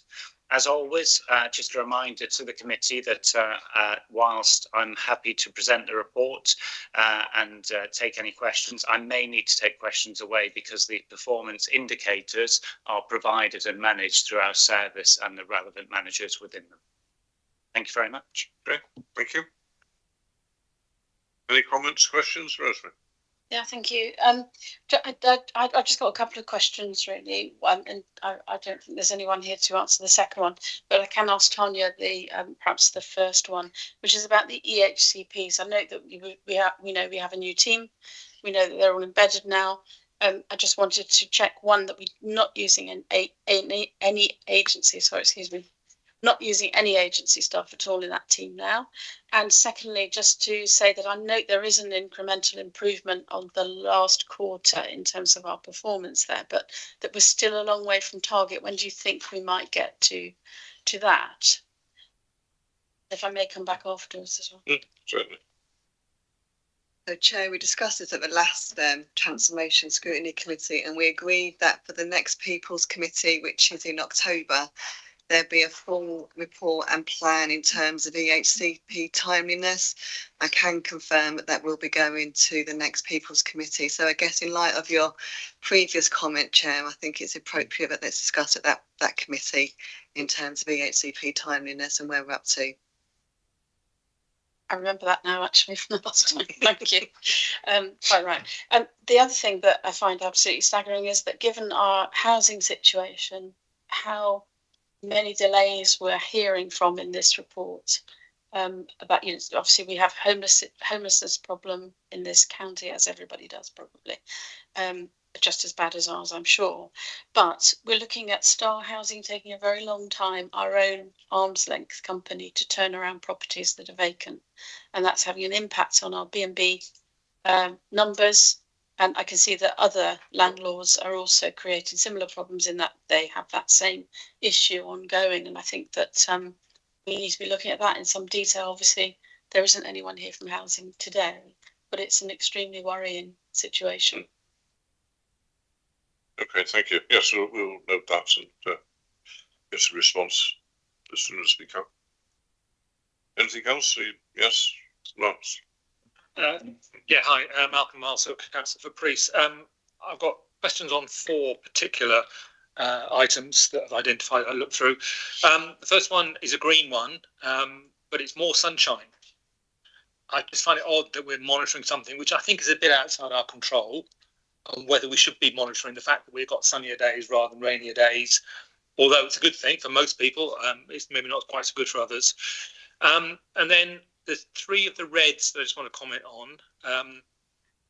HEN6, which is household waste. I'm just wondering about the impact, obviously, of the booking system, which came in and then's gone out, charges and so on, and what period does that cover? And have we seen any changes because of that coming in and going out? The second one on the red is HO17, which is freedom of information requests. I note that we halved our target from, I don't know what the numbers are, but between March and June, we halved it from 190 somethings to 95 somethings. Don't know what it means, but we still failed to meet the target. So we've moved the goalposts and we've still missed the goal. And then the final one is HEC20, which is attainment on education attainment, which has collapsed off a cliff. If you look at the graph in the report, the target is 45 somethings, and it has been for the last 4 years. And then last September, it was 0.5. So it's disappeared off the cliff. Thank you. Yeah. Councillor Beverley Ludlow East.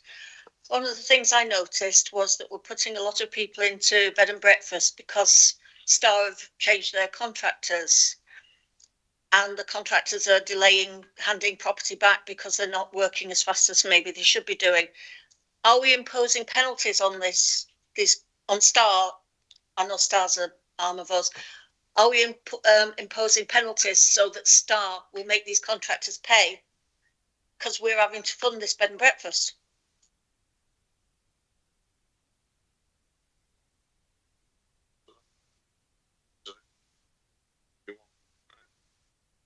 It's another thing outside the scope of this committee, really.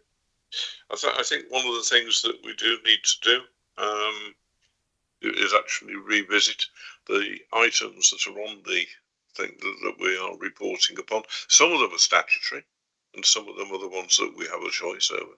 And I think it's time that we had another look at those, because from 1 or 2 of the comments that have been made, it does seem a bit peculiar that we're collecting data and publishing data on things that aren't actually in our control.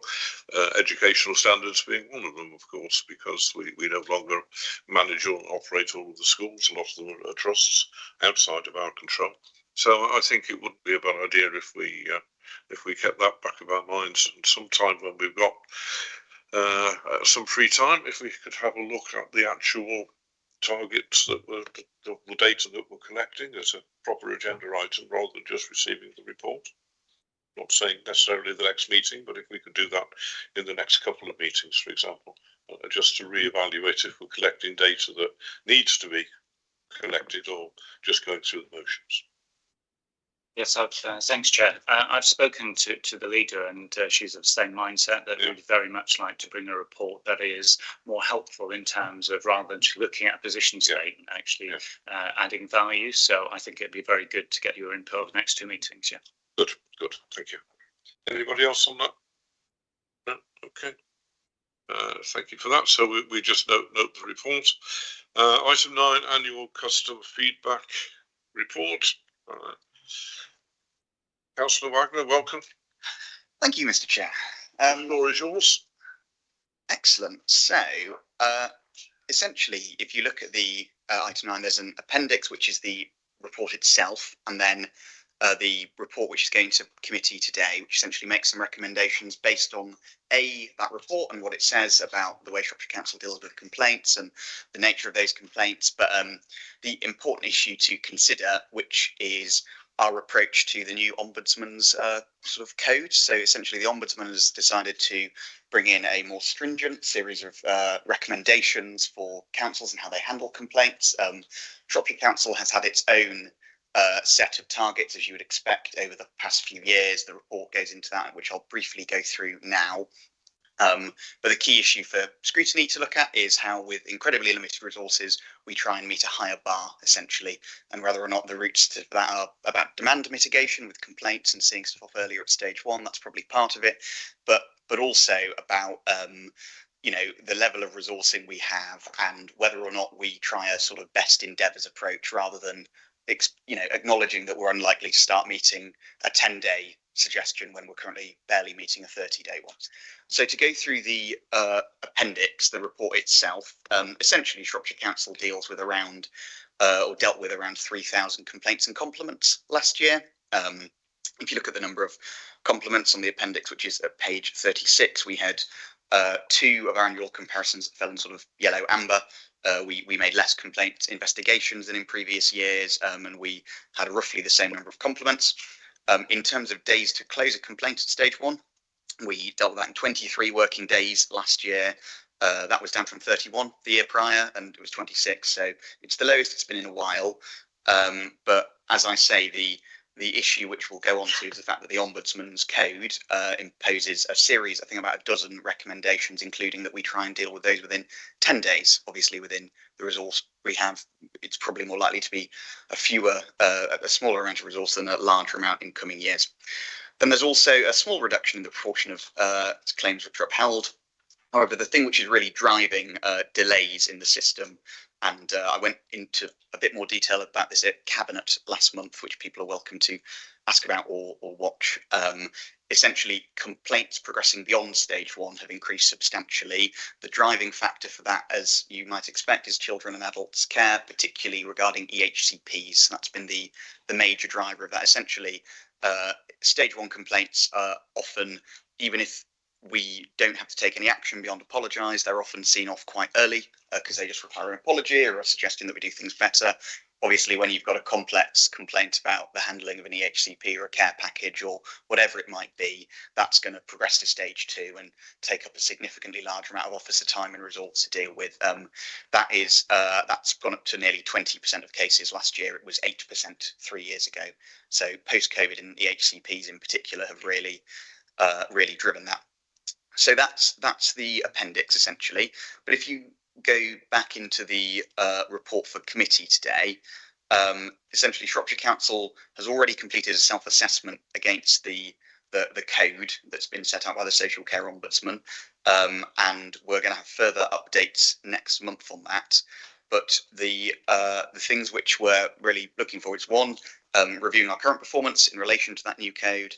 2 is how we deal with implementing it. As I say, there are about a dozen recommendations in there, but really what it comes down to is that we're currently trying to beat a 30-day timescale and only have 1 or 2 stages. The new code introduces things like further acknowledgements.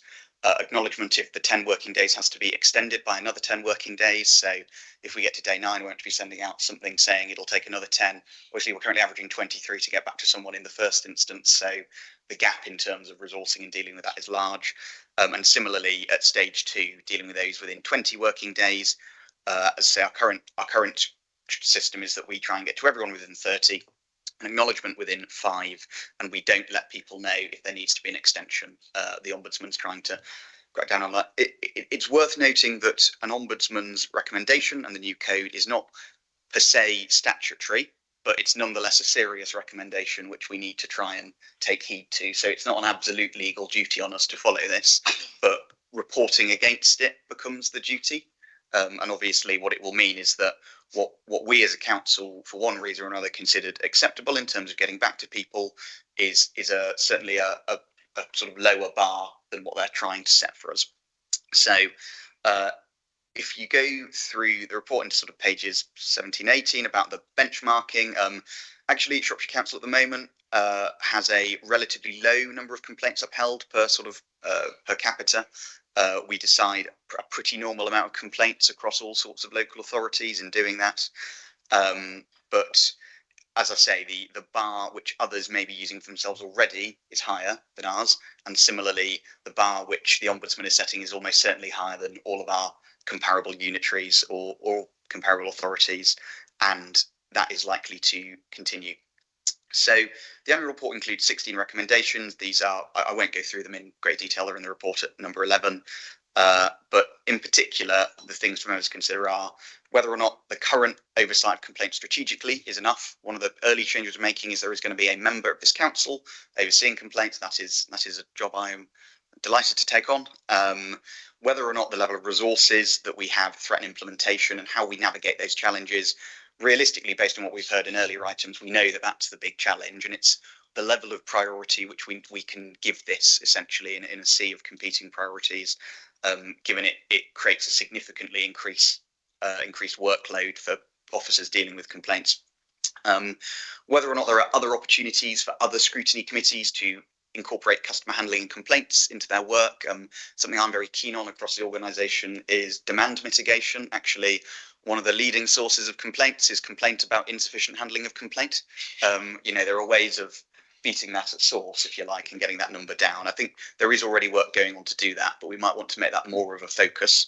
And similarly, there's a cultural thing about changing how complaints are viewed. Actually, they're usually learning opportunities. Whether or not we get loads or very few is not necessarily a particularly good reflection of the quality of service we're providing. It's often driven by external factors, things fairly out of our control, and either way there are lessons to learn. And the Ombudsman's explicit aim in the code is actually we should have a positive culture about dealing with complaints. These are a good thing, they help us learn. If we, as I say, however many we get, we need to learn from them. So I'm happy to answer questions on that, but as I say, the basic scrutiny ambition, I think, is how we try and reach a higher bar with the same resource, if not a more limited amount of resource, especially given those fairly stringent targets on replies. Okay, thank you. Questions, comments? Dawn. Whilst I understand the value of complaints and how it can help improve service, given the position that we have just had explained to us, is this not something that can be delayed until the next financial year? Because I don't think that to spend money on this now would be best use of our very, very limited funds. So I'm open to that idea. I think it's a good challenge. I think point one is that there is no, unless Scrutiny really wants to look at this, there is no realistic way to spend more money on this, but it might be re-gearing the way that team works.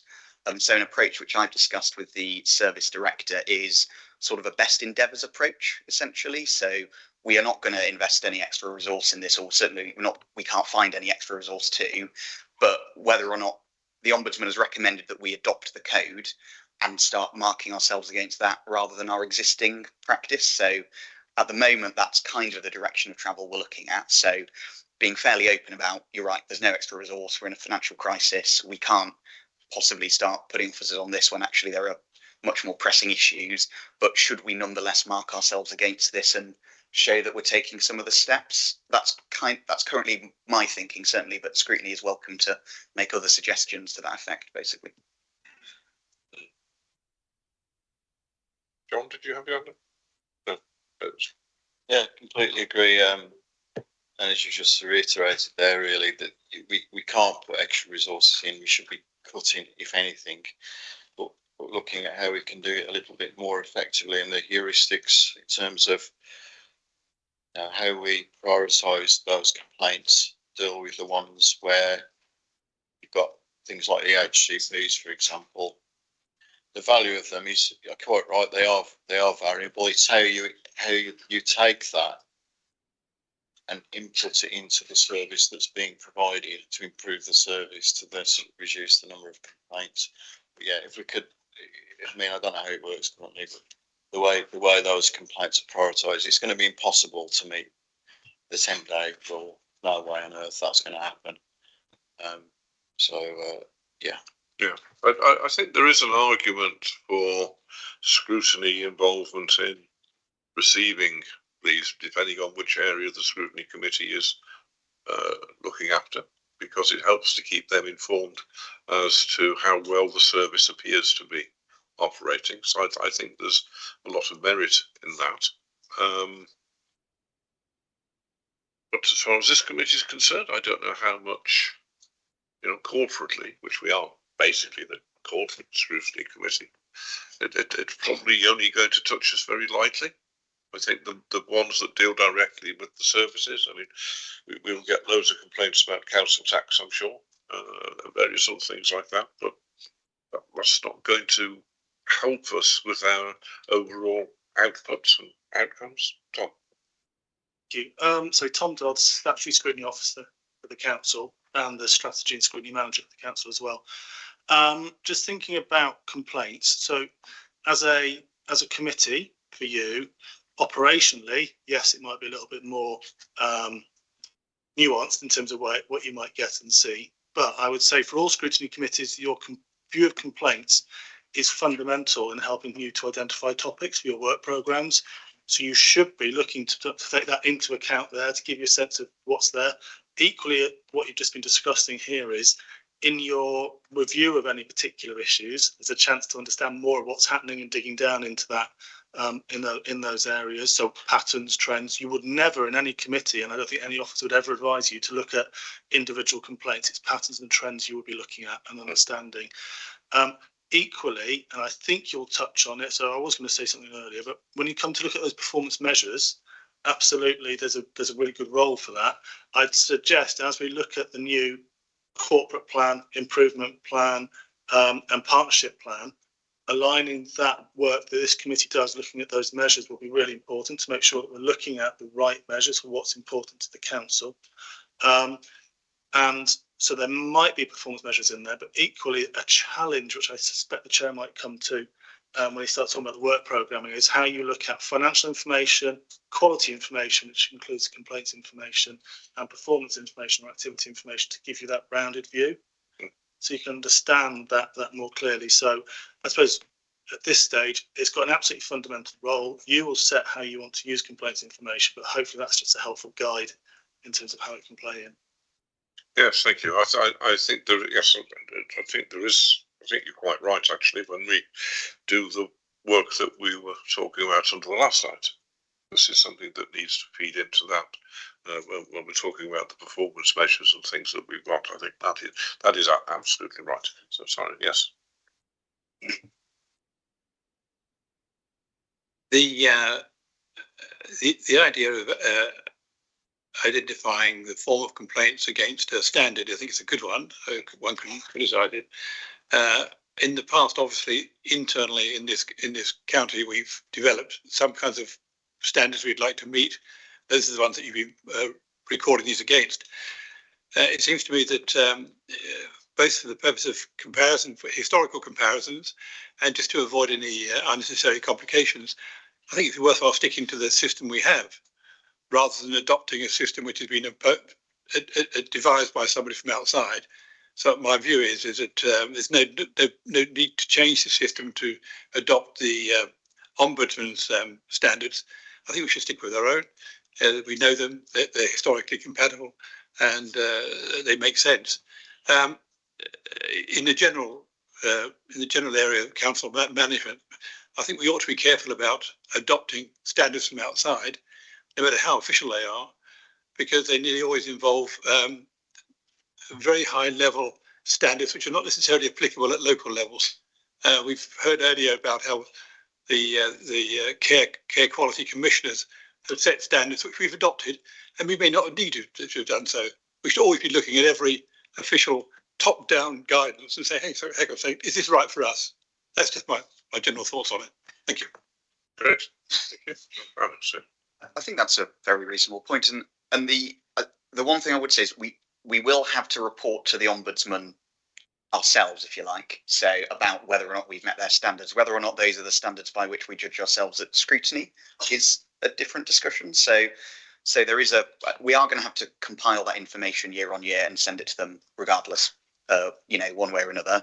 But I think there is merit in whether or not we keep some of our own more realistic standards to look back at scrutiny. Because the point I was going to make further to what Councillor Bird had said is, next year this would be a very different looking report. Obviously, if we were judging it against these much higher standards, and it would be full of red, which isn't particularly moralising for a small team who I think do a pretty good job in getting it to 23 days, let alone trying to get down to 10. So there might be some merit, and I'm sure we could take away looking at whether or not we have our own internal target as well as what we have to report to the Ombudsman, because that might actually be more useful anyway. I don't know if that idea has some support. So, yeah. Yes, and John, you want to say something? Yeah, I think we do need to keep targets, and I do think that we need to scrutinise it. I know we haven't got a lot of money, but take one of the ones which were a complaint is how long it took them to answer telephone calls. And we've been working on that and got it down to 8 minutes from 10 minutes. So it's good news that we can look at complaints and see what we can do in the future to make things better for our general public. So I'm all for it. I think it's vital thing that we're doing to look at what people are complaining about and making sure that we're actioning on. Thank you. Okay, thank you. Anybody else? Okay, thank you very much. And that takes us to item 10, the work programme. That has been circulated. Obviously, in the light of what we've been considering earlier this morning, we need to take another look at the priorities within that work programme. And there is one thing which is totally missing from there, and which we talked about at the last meeting as well, which is the way that we need as a scrutiny committee to input into the processes that have already been described that are hopefully going to be set up by Cabinet on Wednesday. So puts us in a slightly difficult position because we can't assume that they will, and therefore we can't plan today to deal with that. All we can do is recognise that we will have to make a change to the way that we are scrutinising. So what I'm going to ask you to do is, if you will, delegate to myself in conjunction with the Vice Chair and senior officers to create a form of a task and finish group. It may be a one-off, it may be a continuing one, who knows, but we've already got a budget forum, we've got the improvement board coming up, we've got all the other boards that you've heard of, we've got an audit committee who will be looking. What I don't want to do today is to tie our hands into something which is going to end up duplicating what other people will be doing. We need to find our niche, and what I don't want to do is have to wait till the 17th of November, which is our next meeting, to come back and get that rubber stamped. We do not have the luxury of waiting another 6 to 8 weeks. We need to be up and running within a fortnight. So if you're happy for us to proceed in that direction, we will make an amendment to the work plan to include that, but we will do it out of here. And then obviously as soon as that's in place, you'll be told, and we'll seek volunteers and all the rest of it. But I can't see that we're going to provide any value, any benefit, if we're still waiting until the 17th of November before we can start our role. This board is up and running now. Budget Forum has already had a couple of meetings. Councillor Hoosman and I sit on it, but there needs to be other things that involve other members, which as I referred earlier to the 74 members, all of them have a role in this. So if you're happy with that, then we will take it away and we'll create something, and as soon as we've got that ironed out, we'll let you know what it is. Everybody happy with that? Yeah, good. Okay. Thank you very much. Is there any questions? Yes, Malcolm. Yeah, sorry. Just a point of principle on this sort of work programme. Yeah. I know there's a number of task and finish groups, and I've said they may all change stuff, but shouldn't those task and finish groups report back to this committee when they've done their work? Well, they do. Well, they're not listed as report to committee. No, but nothing to report yet. I know, but should they not be listed as November or February or something in that, you know, the Shire Hall task and finish group it's expected to report to the committee on whatever. Is that not? We can do, but that is all going to be dependent on what we go away and decide. Okay, but that's why it's. They will. Okay. Normally it is, but it's difficult at the moment because we might have to make changes to. I get the point, but as a point of principle, all of those will. Normally you would. They're just not listed. Normally you will see them listed. Thank you. I'll make it clearer. It's good. Yeah. So apologies for that. Anything else on that? No. In that case, I think that was the last item, other than to remind you, which I've already mentioned, the next meeting is on the 17th of November, unless, of course, we need to have an emergency meeting in the meantime. But that's the next meeting. Thank you all very much for your attendance, your participation. And I'm sorry we've had to truncate some of the sessions, but everybody's working to time and people are going off for other meetings at 12 o'clock. So we only have a 2-hour window. Thank you very much indeed. Disconnect us now, Ashley. Still live for a minute, they're just doing it.